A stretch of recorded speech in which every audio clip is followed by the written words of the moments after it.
Hello everyone. इस video lecture में हम classification of solids on the basis of energy band diagram study करेंगे। Energy band diagram यहाँ पर 3 energy band diagram, number 1 for metals, number 2 for semiconductor and number 3 for insulator. इस diagram में red zone जो है ये वैलेंस बैंड के लिए, जबकि ब्लू एरिया जो है ये कंडक्शन बैंड के लिए। बॉटम से टॉप की तरफ हम एनर्जी लेवल को या इलेक्ट्रॉन एनर्जी को इलेक्ट्रॉन वोल्ट में इंडिकेट करेंगे। हम जब बॉटम से टॉप की तरफ जा रहे हैं तो वो एनर्जी का इंक्रीमेंटिंग लेवल है, इंक्रीजिंग लेवल है, जिसको हम किस वैल्यू में लेते हैं? इलेक्ट्रॉन वोल्ट में। Unit of energy we are taking here in electron volt. Now we are starting from insulator.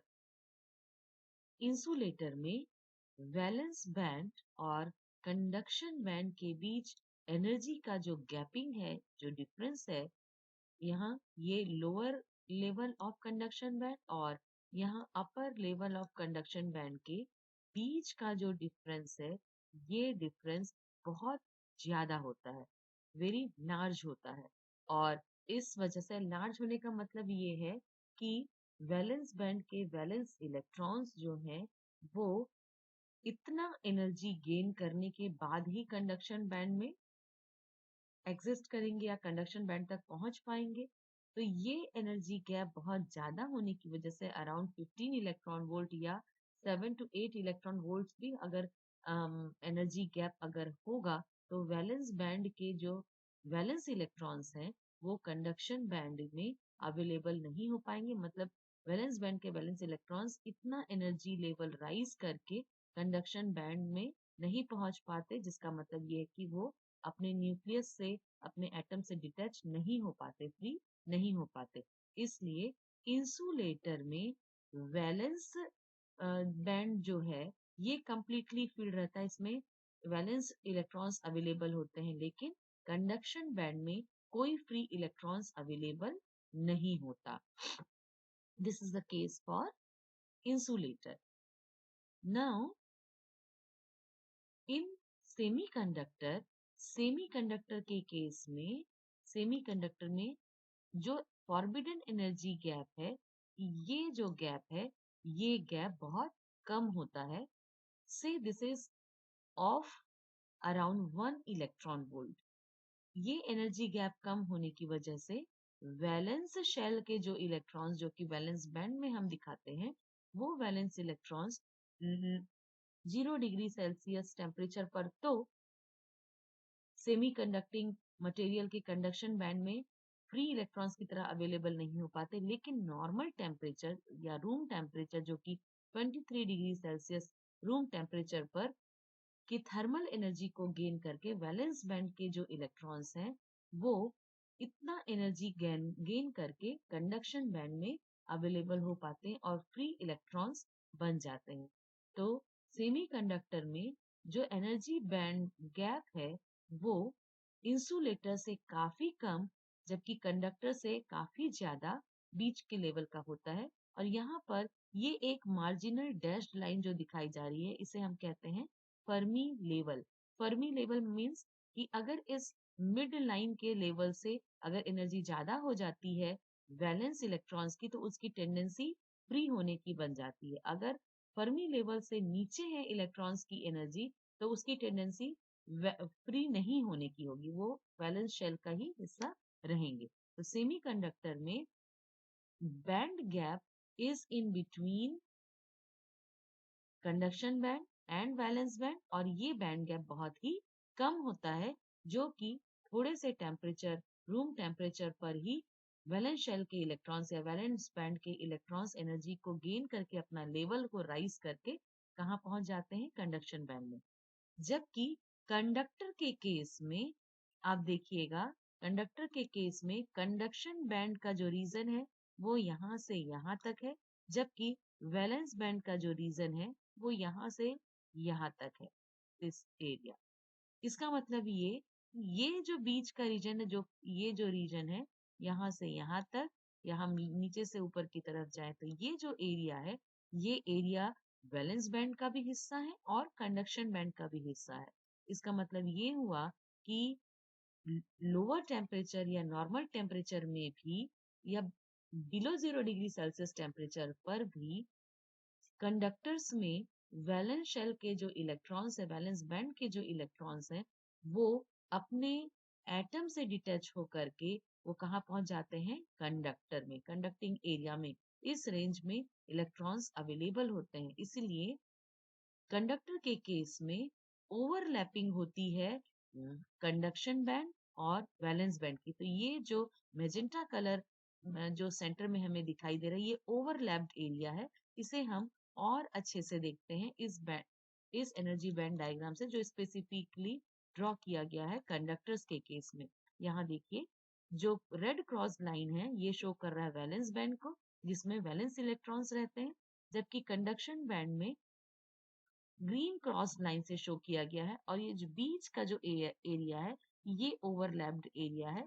बीच का this area is overlapped area. इसका मतलब ये हुआ, इतने रेंज में वैलेंस बैंड के इलेक्ट्रॉन्स फ्री होकर के कंडक्शन बैंड में पहुंच गए हैं। इसे किसी वैलेंस बैंड के इलेक्ट्रॉन्स को किसी एक्सटर्नल एनर्जी की जरूरत नहीं है और वो अपना एनर्जी राइज करके वो कंडक्शन में पहुंच गए। अब मैं जब कह रही हूँ एनर्जी राइज करके, तो आपको मैं ये बता दूं कि एटॉमिक स्ट्रक्चर अगर हम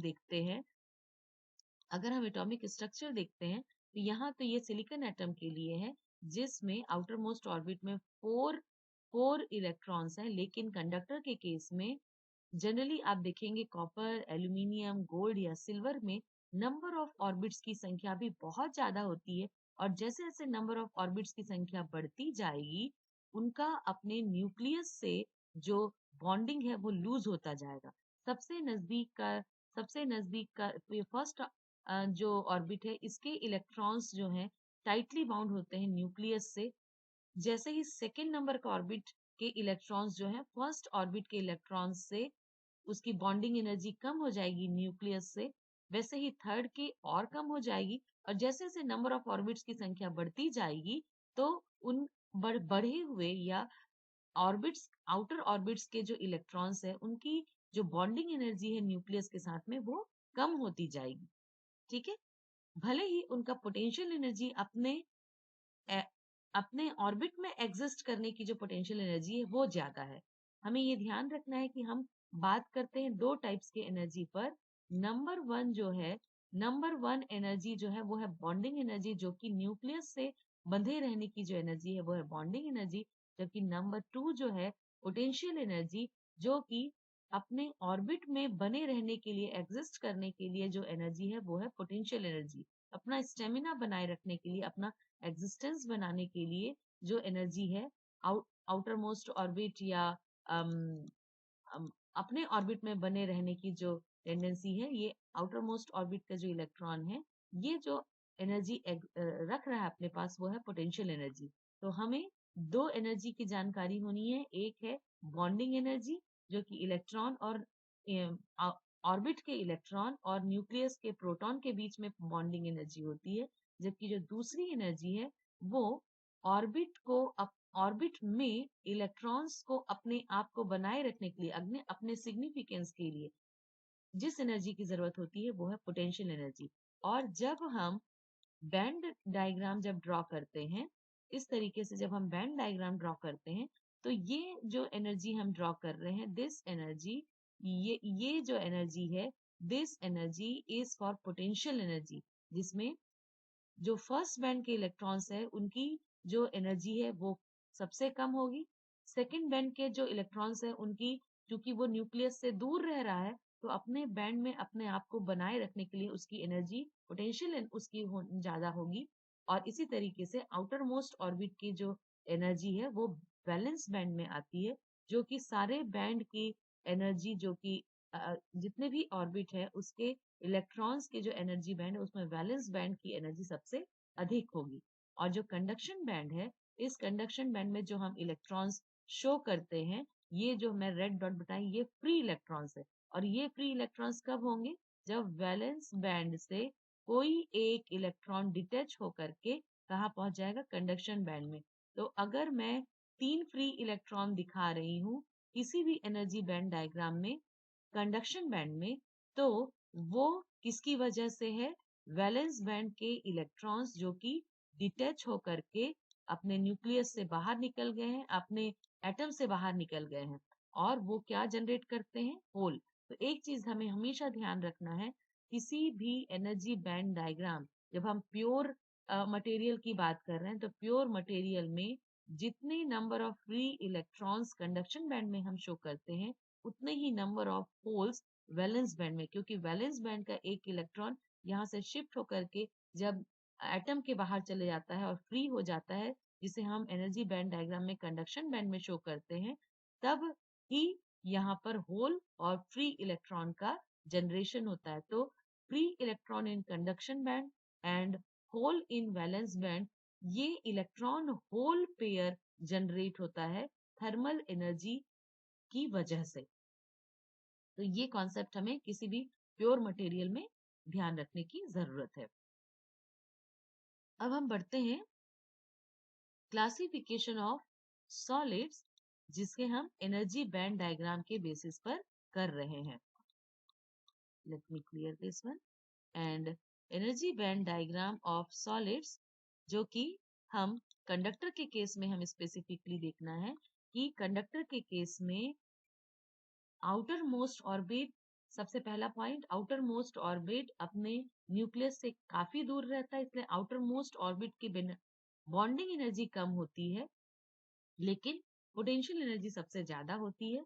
और बॉन्डिंग एनर्जी कम होने की वजह से वैलेंस बैंड के जो इलेक्ट्रॉन्स है वो लोअर टेम्परेचर पर भी विदाउट एक्सटर्नल एनर्जी रिसीव करके वो अपने एटम को छोड़ करके रिलीज हो जाते हैं और कंडक्शन बैंड का में पहुंच जाते हैं। इसीलिए ये ओवरलैपिंग एरिया मिलता है, मींस कंडक्शन बैंड में ऑलरेडी अवेलेबल होते हैं free electrons without any gain of external energy. उसके लिए किसी एनर्जी, एक्सटर्नल एनर्जी या थर्मल एनर्जी की जरूरत नहीं होती। तो कंडक्टर के केस में कोई फॉरबिडन एनर्जी गैप नहीं होता, और वैलेंस बैंड और कंडक्शन बैंड में ओवरलैपिंग होती है। इसका मतलब ये हुआ कि कंडक्टर को आप 0 डिग्री सेल्सियस पे रखो, -15 डिग्री सेल्सियस में रखो, कितने भी टेम्परेचर में आप रखो, कंडक्टर में हमेशा फ्री इलेक्ट्रॉन्स अवेलेबल होते हैं। अब हम देखेंगे क्लासिफिकेशन ऑफ सॉलिड्स। यहाँ आप कंपैरेटिव स्टडी करते हैं, तो ये ओवरलैपिंग एरिया है कंडक्टर में। सेमीकंडक्टर में स्मॉल एनर्जी गैप है, जबकि इंसुलेटर में लार्ज एनर्जी गैप है, और इसी की वजह से मेटल में हमेशा फ्री इलेक्ट्रॉन्स अवेलेबल होते हैं करंट कंडक्शन के लिए, जबकि सेमीकंडक्टर में नॉर्मल टेम्परेचर से लोअर अगर टेम्परेचर है तो उसमें कम से कम फॉरबिडन एनर्जी गैप के बराबर एक्सटर्नल एनर्जी रिसीव करने पर ही वैलेंस बैंड के इलेक्ट्रॉन्स जो हैं वो यहाँ से जंप करके कंडक्शन बैंड में जाएंगे, जबकि इंसुलेटर में ये एनर्जी गैप इतना अधिक होता है कि टेम्परेचर राइज करने पर भी वैलेंस बैंड के इलेक्ट्रॉन्स जो हैं वो इतना एनर्जी कवर नहीं कर पाते कि वो कंडक्शन बैंड में चले जाएं।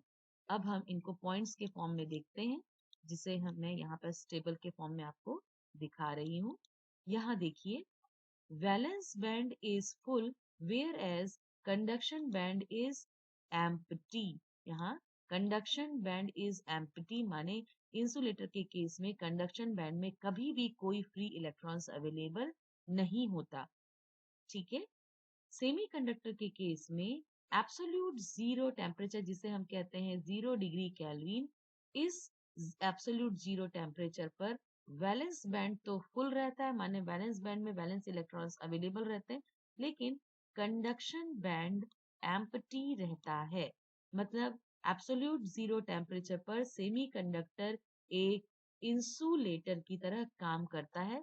अब अगर धीरे धीरे एब्सोल्यूट जीरो टेम्परेचर से टेम्परेचर राइज करने लगे, तो फिर वैलेंस बैंड के इलेक्ट्रॉन एनर्जी गेन करेंगे, और अगर वो फॉरबिडन एनर्जी गैप के बराबर एनर्जी गेन कर ले, तब वो कंडक्शन बैंड में जाकर फ्री इलेक्ट्रॉन्स की तरह अवेलेबल होंगे और रूम टेम्परेचर आने तक मतलब 23 डिग्री सेल्सियस आने तक सेमीकंडक्टर में इलेक्ट्रॉन होल पेयर की अवेलेबिलिटी मौजूद रहती है और वो करंट कंडक्शन के लिए अवेलेबल होते हैं।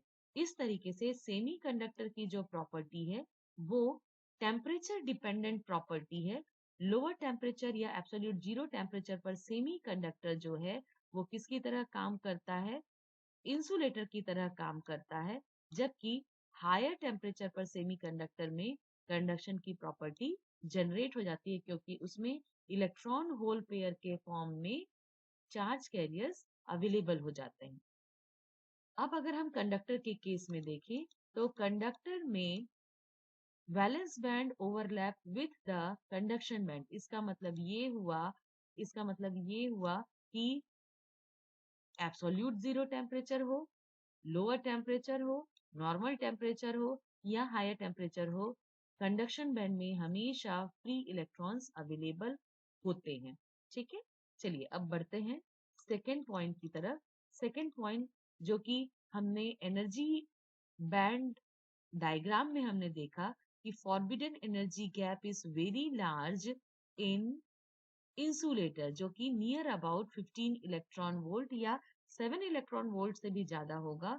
तो एनर्जी गैप को हम बहुत लार्ज मानते हैं, माने कंडक्शन बैंड और वैलेंस बैंड के इलेक्ट्रॉन्स के बीच का जो डिफरेंस है वो बहुत ज्यादा होता है और नॉर्मली वैलेंस बैंड के इलेक्ट्रॉन्स फ्री नहीं हो पाते कंडक्शन के लिए, इसीलिए इंसुलेटर में करंट कंडक्शन नहीं होता। जबकि सेमीकंडक्टर में ये जो बैंड गैप है ये नियर अबाउट 1 इलेक्ट्रॉन वोल्ट होता है जो कि थर्मल एनर्जी से ही वैलेंस बैंड के इलेक्ट्रॉन्स एनर्जी गेन करके कंडक्शन बैंड में चले जाते हैं और इलेक्ट्रॉन होल पेयर अवेलेबल होते हैं सेमीकंडक्टर में। जबकि कंडक्टर में कोई फॉरबिडन एनर्जी गैप नहीं होता, no forbidden energy gap. Now the third point is a large amount of energy that is very high electric field। यहाँ पे देखिए थर्मल एनर्जी से पॉसिबल नहीं है इलेक्ट्रॉन का फ्री होना, किसमें, इंसुलेटर के केस में। तो large amount of energy that is from the very high electric field is required to push the valence electrons to conduction band। Insulator के केस में एक्सट्रीमली हाई इलेक्ट्रिक फील्ड की जरूरत होगी अगर वैलेंस इलेक्ट्रॉन्स को conduction band में भेजना है। ये किसी थर्मल एनर्जी से पॉसिबल नहीं है। इसके लिए इंसुलेटर को हाई इलेक्ट्रिक फील्ड प्रोवाइड करना होगा, तभी वो अपना जो नेचुरल टेंडेंसी है फ्री इलेक्ट्रॉन्स की अनअवेलेबिलिटी की वो उसको क्रॉस करेगा, बट ये जनरली इम्पॉसिबल है। Now, in semiconductor, the electric field which is much smaller than insulator, DC voltage या वेरी स्मॉल वोल्टेज जो कि 1 वोल्ट या 2 वोल्ट, मैं वोल्टेज की बात कर रही हूँ, 1 वोल्ट या 2 volt is sufficient for valence electrons to push in the conduction band. Valence electron के जो वैलेंस बैंड के जो वैलेंस इलेक्ट्रॉन्स हैं उनको अगर हम थोड़ी सी इलेक्ट्रिक फील्ड से एनर्जी प्रोवाइड करें तो वो कंडक्शन बैंड में चले जाते हैं और फ्री इलेक्ट्रॉन और होल पेयर जनरेट करके कंडक्शन के लिए जो क्राइटेरिया है उसको फुलफिल करने लगते हैं। जबकि कंडक्टर में ऑलरेडी फ्री इलेक्ट्रॉन्स अवेलेबल होते हैं, केवल उनके मूवमेंट के लिए one atom to another atom movement के लिए स्लाइड पोटेंशियल डिफरेंस की जरूरत होती है, जिससे कि heavy flow of current available होता है कंडक्टर में। So this was about the classification of solid, जो बताता है एनर्जी बैंड डायग्राम पर कि no current flow in insulator, current flow is due to holes and electrons. Free electron और hole का जो पेयर जनरेट होता है दो टाइप के चार्ज कैरियर की वजह से सेमीकंडक्टर में करंट कंडक्शन होता है, जबकि current flow is due to free electrons only in conductor। So this was about the classification of solids in due to energy band diagram. Thank you, students.